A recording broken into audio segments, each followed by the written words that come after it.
كشف أيمن حمداوي مدير الأبحاث والتحقيقات بفرقة الأبحاث ومكافحة التهرب الجبائي عن تفاصيل عملية رقابية واسعة شملت عددا من المقاهي والمطاعم السياحية في منطقة البحيرة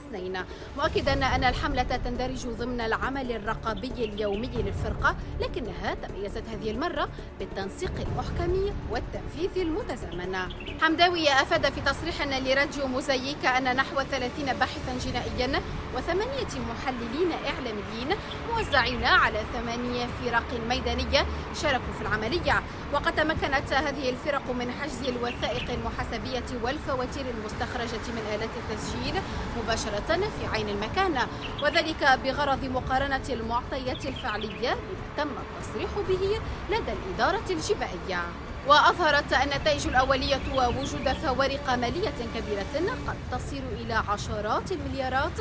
وفق تعبيره.